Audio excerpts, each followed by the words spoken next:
we the ones who late. Now family, we the ones who gotta delegate. Get that money in the power, never be fake. Stick to cosign for 3. What did he say? Create jobs, support our own. Educate the same and buy back your home. Got 3 degrees, triple 10. 3 PhDs, now we on the CNN.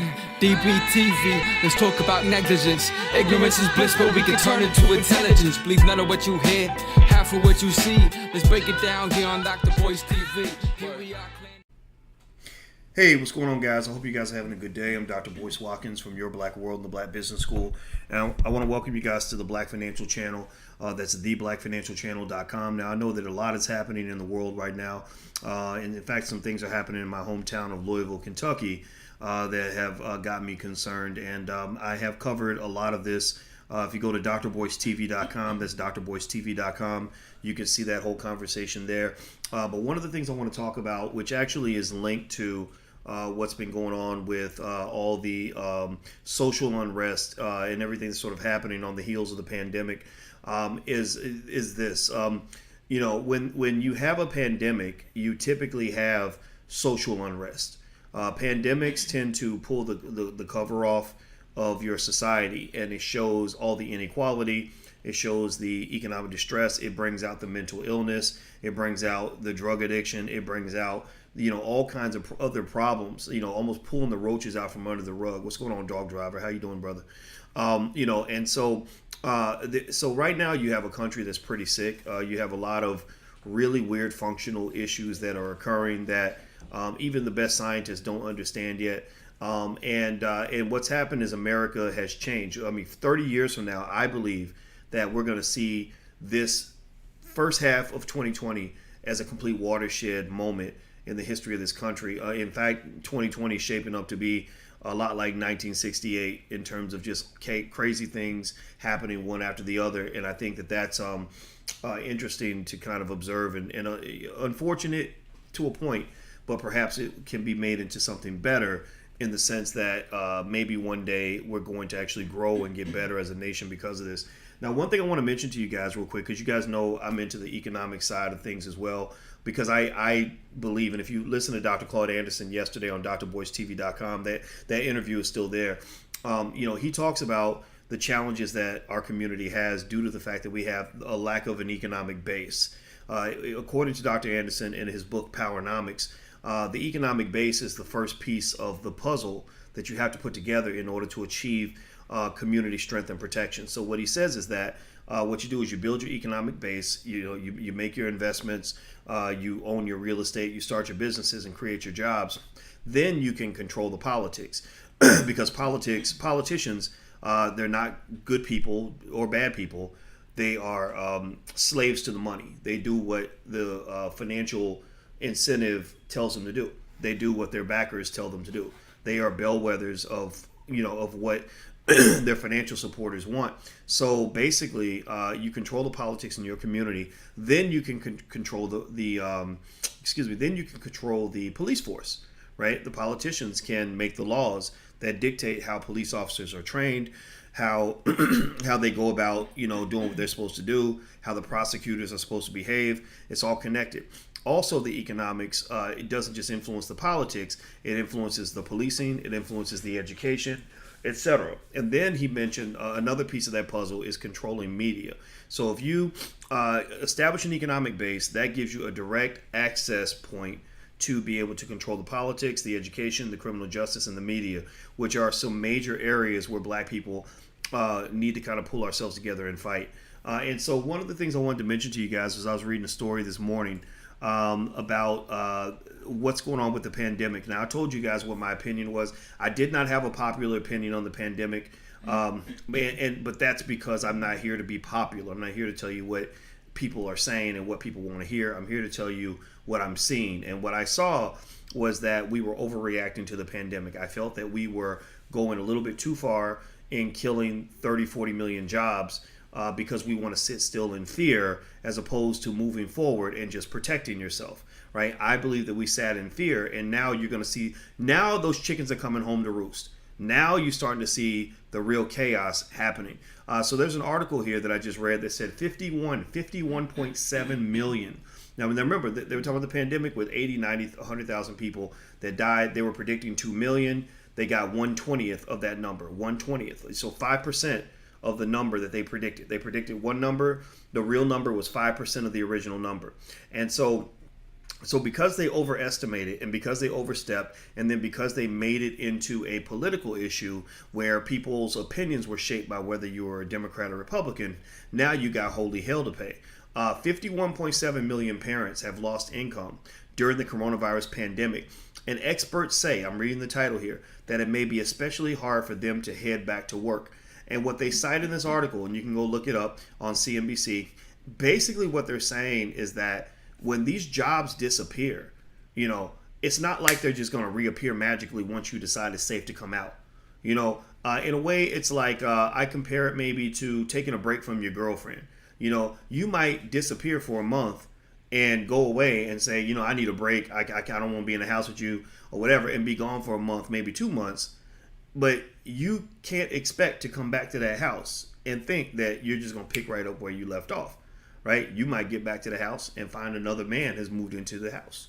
Right? You might get back to the house and find out that she actually thought about all the reasons why she wanted to get rid of you in the first place. Right? You might come back and not be able to rekindle the magic that you had before. And so with the economy, with this relationship between employer and employee, that's kind of what's happening now. Basically, these jobs disappeared and the federal government stepped in and provided an unprecedented amount of stimulus to protect the jobs, which I thought was a great thing, even though it's put your country in a crippling amount of debt, like an amount of debt that is going to absolutely destroy the future of your children and grandchildren. I just want you to know that your children and grandchildren are economically screwed, when it comes to this country. But whatever, fine. All we think about is the present. That's what people do. And now, here's the deal, though. A few things happened that were very interesting. One, a lot of employees don't want to go back to work, first of all, which actually that I don't have much of a problem with that. I mean, the unemployment of $600 a week, actually, for I think 1/5 of the workforce, that's twice as much as they were making on their job, right? So that's the first thing, right? I'm not on YouTube Duel. That's why you can't find me there. So that's the first thing, right? So that was actually kind of funny to me. I didn't think that was necessarily a tragedy. I'm happy for people if they're happy for themselves. If you're happy for you, then I'm happy as hell for you. I'm not here to judge your lifestyle or your choices or anything. I'm just here as an advisor to give you the picture, the landscape, so you can make the best decision for yourself. I'm into that kind of thing, into encouraging people to think for themselves. But here's the other thing that's interesting too. A lot of employers, after letting everybody go, have kind of gone through the books. And they're dealing with financial uncertainty. They don't know what's going to happen with their business. If the business ain't making money, they can't pay people. So the employers are saying, we used to have 200 people working in this facility. We could probably get by with 100. We could probably, we realized that when we lost everybody and we had to figure out how to get by with nothing, we got pretty good at getting by with nothing. I could tell you a personal story. I had a person that worked for me. And I guess the job got a little bit tough, a little bit stressful. So she sends this resignation letter that's pretty nasty, like I'm quitting because this is too much and I'm annoyed and and I quit right now. And I was really upset. I was like, oh my God, what are we gonna do without this person? Like there's so many things that she can do that the rest of us can't do. Oh my God, what are we gonna do? And then you know what I did? I said, okay. Well, we got to solve this problem. Let's figure it out. So let's go step by step and figure out how to do this person's job. Sure, I felt a little screwed that the person just abandoned their job and didn't give a 2 weeks notice or anything like that. But, I got over that. I said, get over yourself. Let's solve the problem. So here's what happened. This is true story. This is just the mindset of an employer. We went in and we figured out how to do every step of this person's job. And what I realized was that I was actually overpaying the person to do a lot of things that could easily be done in 5 minutes. And I said, wow, I was paying her this much money to do this. And I thought it was hard because I didn't know how to do it. But once I learned how to do it, I was like, this is easy. I can just push a couple buttons and it's done. So then 2 months later, the person reached back out and they were like, hey, I was thinking about coming back and blah, blah, blah. And it wasn't like I was telling the person, like, I don't like you or I'm mad at you. I'm into forgiveness. That's probably what makes people I don't know. I don't know if that makes me a sucker or not. But forgiveness is a great skill to have because you don't want anger and resentment to weigh heavy on your heart. So forgiveness, I forgive for selfish reasons because it's just less stressful to run around mad at people. But so I said, look, I forgive you for what happened, and I appreciate your apology. But honestly, love don't live here anymore. Like there's no place for you now. Like there's no, like we filled in the void, and now we actually realize we can operate with a lower cost base than we had before. And so there's no, like that job that was there is not there anymore. So a lot of companies are going through that. That's my point. A lot of companies have done little things like said, oh my God, I can't imagine shutting down shop and having to do everything through Zoom. But then when they were forced to do it, they became leaner and more efficient and realized, wait a minute, why are we spending $500,000 a month on office space when we could just have everybody work remotely? That's why you're also, among other things, going to see a collapse in the real estate market in these really expensive cities, like particularly San Francisco, New York, some parts of LA, etc. A lot of companies are going to be like, you know what, we ain't coming back. We're going to move all. We're going to expand our hiring base. We're going to start hiring people, that live in low cost cities because it won't cost as much to hire them. We're going to hire people in India, and we're going to all get together on morning Zoom meetings, and we're going to run our company remotely because we just realized that we can actually do this, right? So a lot of jobs are going to be gone for good. And what's real, but now here's what's sad though, in terms of reading this article, by the way, is that what they're also talking about are parents. And what happened also, and Alicia and I experienced this as well, is that during this pandemic, nobody had daycare. Almost nobody had daycare for two reasons. One, and we saw this up close. One, the pandemic basically made grandparents afraid of their kids or afraid of their grandkids. So our kids ain't seen grandma in a couple months, which makes us all very sad. And grandma used to be, like a little babysitter. You know what I'm talking about. And you can't send your kids to a daycare. Because the daycares people already knew daycares were like just cesspools of germs already, right? Little kids bringing all kinds of germs and crazy stuff in there. And now with this virus, it's like nobody will open a daycare. So, and then on top of that, the schools are shut down. So a lot of parents can't go back to work because they can't get daycare. Right? Is anybody else going through that? Say something in the chat if you know what I'm talking about. Like, this is real stuff. So all these things affect the fluidity of the economic system. You see, economic systems, and this is why it's important that we start really getting in tune with women and mothers in our workplaces, because, the American capitalist system does not correlate very well with parenthood and motherhood. It just doesn't. The amount of time we give moms off, when they have a baby is ridiculously short. In Europe, they'll give the mother and the father, like, how long is it? Like, they'll give them like 6 months or something like that to like bond with the baby. I don't know. It's like something insane, right? And so, long story short, we have a lot of inefficiencies, and I don't think they're going to address these inefficiencies because capitalism's kind of a cold system in some ways. But anyway, do me a favor. If you haven't done it, please hit the thumbs up button. And I want to say hello to everybody on Instagram. I see you guys with your comments. My Instagram is The Real Boyce Watkins. You can also follow the Black Financial Channel on Instagram. And don't forget, also on June 1st, if you want to up your game as an investor, we're doing our Black Stock Market Challenge. So we are going to start on June 1st. It's going to be 5 days where I'm going to give you 5 short little trainings for free on how to become a better investor or how to become an investor if you're not one.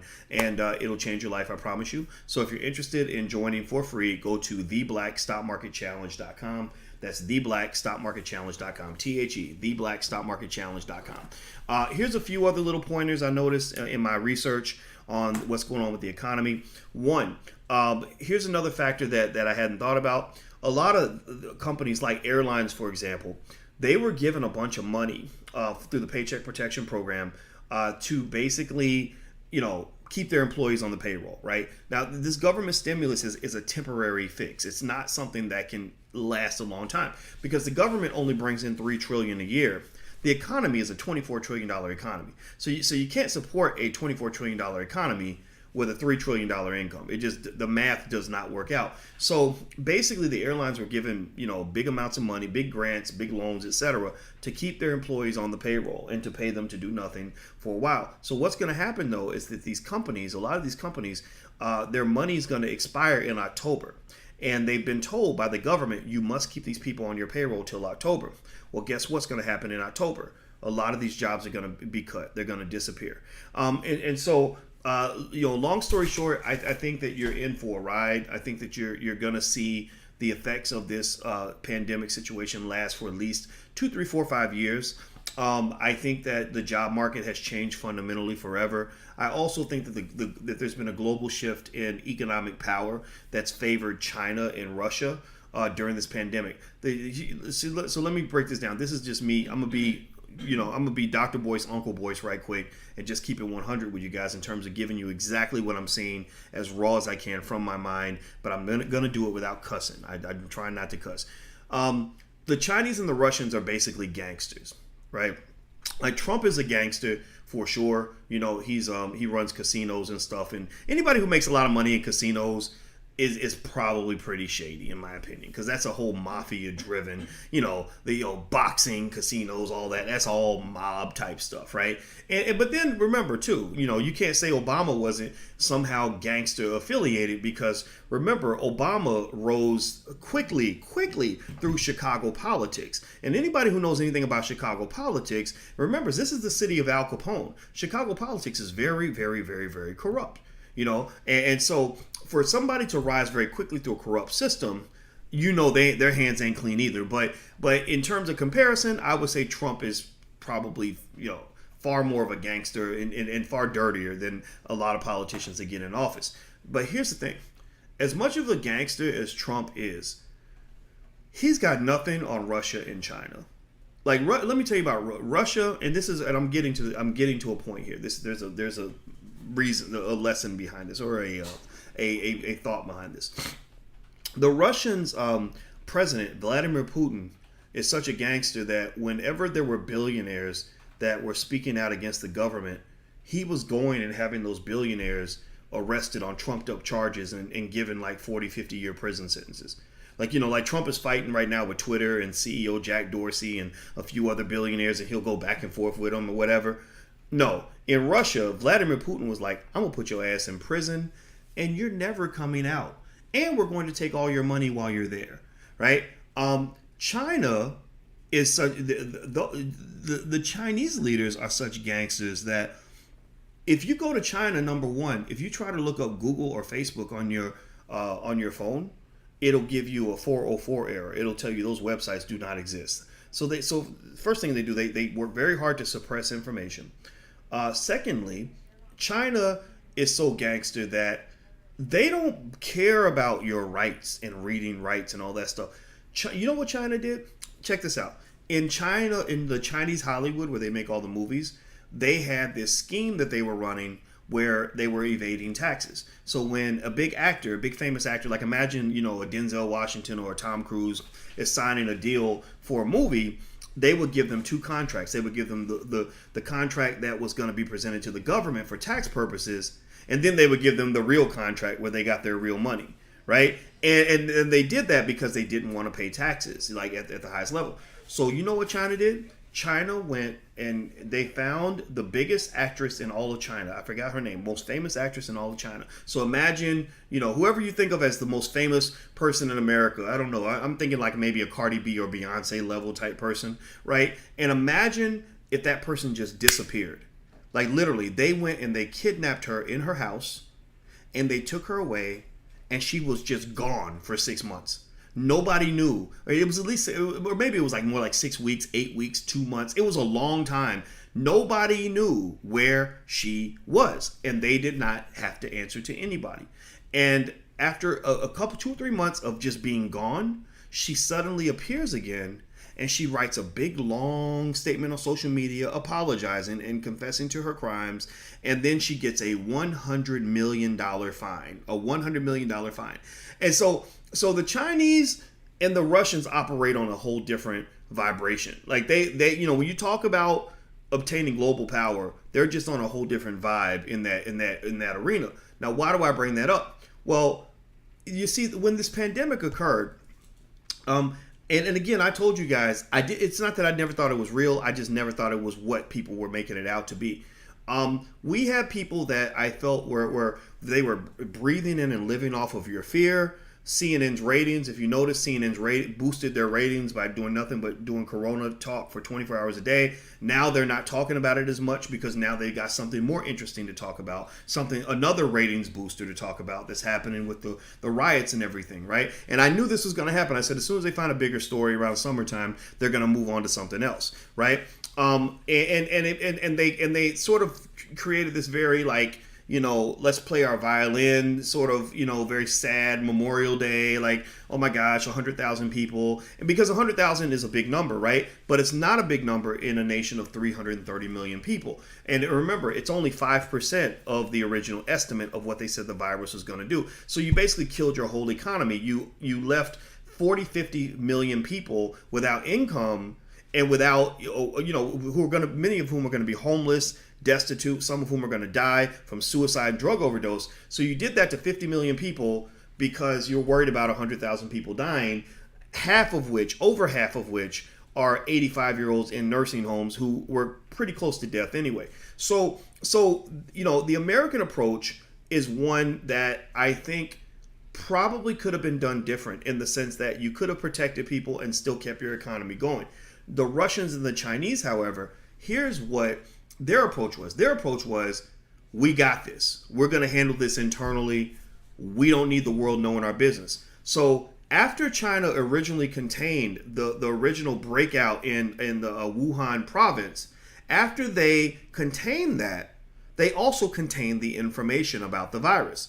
You saw shortly after, China became a beacon of success in the containment of corona because they were announcing, we had 25 new cases last year. Now, China's got 1.2 billion people, 4 times bigger than the United States, and that's where the breakout occurred, right? So 3 weeks ago, you couldn't control it. Now you just had 25 new cases. And then they said, in all cases, all the cases were from Europeans who came to visit the country. Like they literally said, no, not one Chinese person had corona, right? That's a lie, right? That's a lie, right? The Russians were doing the same thing. They were like, no corona, we had no corona in Russia, right? And why were they doing this? Well, because they were playing a type of chess that some people might they might consider to be unethical. I don't know, but at the very least, you could say that they were being gangsters about it. They were saying, look, our medical system isn't overwhelmed. Our hospitals are going to work on this. We're going to try to contain and resolve this, but we don't need everybody knowing our business. We want the world to think that everything is normal so that we can keep our economy moving and continue to feed the other 1.1 billion people who are not affected by this virus. We're going to make sure that 1 billion people eat, even if it costs us a few 100,000 people. Now, some of this comes from the experience that the Chinese and the Russians have had. The Russians have had, periods where they lost 20 million people in a war. The Chinese have lost tens of millions of people, in war as well. The United States has never had that kind of loss. The United States has never lost 10 million people in one incident, right? So we're very sensitive. Like if 10 people die, we're like, oh my God, let's shut down the whole country. Whereas in Russia, they're like, yeah, 10 people, that's bad, but we got to think about the other 200 million, 300 million, or whatever the case may be. And I'm not going to necessarily hate on that because I'm going to say that, when we were paralyzed in fear, that's when Russia and China were really making major moves that are going to jeopardize the livelihoods of millions of Americans for the next 100 years. Like they were making major gangster moves. And they say, like Lil Wayne said in that song, where G's move in silence, they're G's. They were moving in silence. They were moving chess pieces around, and while the rest of the world's getting all sentimental, they were handling it in a completely different way. I'm not going to say that we should handle it the same way they handle it. It's up to you to make that decision. What I am going to say is that we definitely handled it wrong. We absolutely handled it wrong, and you're seeing the after effects of it being handled wrong. a lot of the social unrest comes like clockwork with a pandemic in an economic collapse. An economic collapse is a period where you've got millions of people with nothing but time on their hands. They're pissed off because of the inequality already. The inequality has now been exacerbated because the entire economy has shut down. And then on top of that, you got the age-old tradition of police killing black people. Think about this. This is interesting, right? Police have been killing black people for a long time, and they do it like every week, like clockwork, like a TV show. Like, like which Negro are we going to kill this week? But notice how the reaction to these incidents has been much, much stronger than the reaction to previous incidents. I personally think that's a good thing. I personally think that we need to stop playing with these people. And I'm also a little irritated when I keep seeing them roll out the family or roll out somebody. I think George Floyd's girlfriend was out, saying like, oh, he wouldn't want all this, he wouldn't want this. Well, you need to sit down and shut up, lady, because this is not about George Floyd. These protests are not just about one person.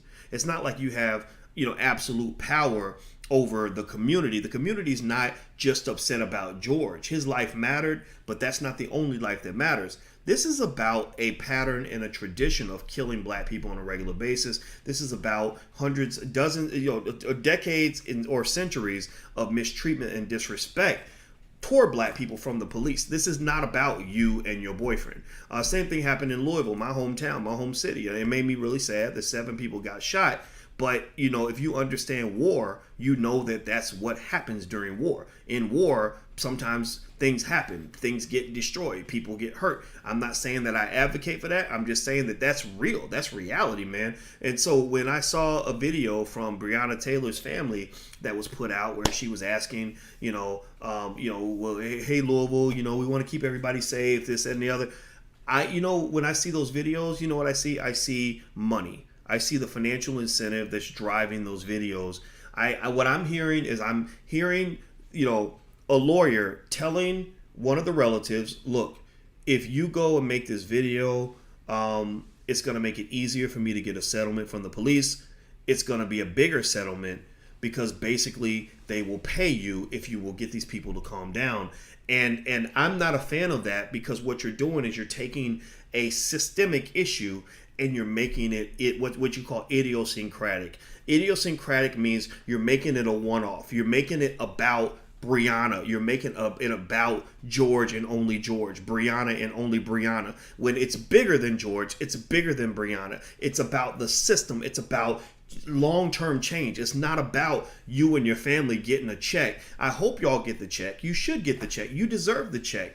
But you're not the boss of any of this. You're not some sort of de facto leader of the movement just because you happen to be the catalyst for the movement. So really, whenever I see them wheel out the family and the family does something like, please stop, please don't do this anymore. You know what it makes me think about? It really takes me back to when Rodney King came out and said, can't we all just get along? And I was looking at this, honestly, my thought was, Rodney King, that's not a guy that I'm going to follow anyway. That man is not a natural leader. Who made Rodney King some sort of leader of black people? He's not a leader. You're a symbol. Good for you. Well, sit back and just be a symbol, and symbols should be quiet, right? Because at that point, it's bigger than you, right? It's a long-held beef that people are dealing with that is far deeper than just what they did to you and did to your family. Getting justice for you and your family, if it doesn't lead to justice for the broader community at large, then it was a complete waste of time, right? So I want to lay out my perspective on that, because I think it's very important that we get beyond sort of just thinking about one person. Like, I need justice for George. I need justice for Breonna. Yes, let's get justice for them, but it is so much bigger than that. And if you don't see the big picture, then what's going to happen is you're going to find yourself on a spinning wheel. It's predictable, right? Cops go out, same system, same training protocol, same racist reactions, right? Same violence, same weapons. They go to the same black neighborhoods. They kill another black man next week. Same civil rights attorneys show up holding press conferences 2 days later. It's either going to be Ben Crump or the other guy, Lee Merritt, right? And then same we shall overcome, kumbaya. Let's hold a march and a rally. Let's whatever, right? Hands up, don't shoot, right? Whatever these these stupid slogans are that I don't do. I don't do hands up, don't shoot, because I'm not a fucking victim. I'm not going to sit around and wait for you to hold my hands up and wait for you to shoot me. That's not going to happen. And then the family gets some sort of payoff, and maybe charges are filed, maybe they aren't, maybe there's a conviction, maybe there's not, and then it ends, and then you're just sitting there waiting for it to happen again. You're just waiting for the next performance. That's what it is. You're just waiting for the next movie to start. And I'm tired of watching the same movie over and over again. I need to see the motherfucking sequel, right? At this point, I need to see part 2. What's the next level to all of this?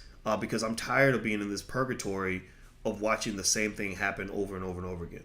So that's my 2 cents. I said I wasn't gonna cuss, but y'all know whenever I say that, I'm usually lying to myself. But I promise, God ain't through with me yet. I'm trying to be a better man. So thank you guys for listening. Love you guys. Once again, if you want to follow me on Instagram, my Instagram is TheRealBoyceWatkins, and I see you guys in there, and I love you and I appreciate you. And also, don't forget, our Black Stock Market Challenge starts tomorrow. Remember, building wealth and power is the most revolutionary thing you can do as a black person, because that gives us the keys to all the things that we want to accomplish as a community, also as a family. It's easier to protect your family when you have an economic base. So I want to help you guys do that. The Black Stock Market Challenge is totally free. It starts June 1st. You can go to theblackstockmarketchallenge.com. That's theblackstockmarketchallenge.com. THE. All right, guys. Have a good day. Hit the thumbs up button on your way out if you could. I'd appreciate it. And I'll see you soon. Take care. Peace.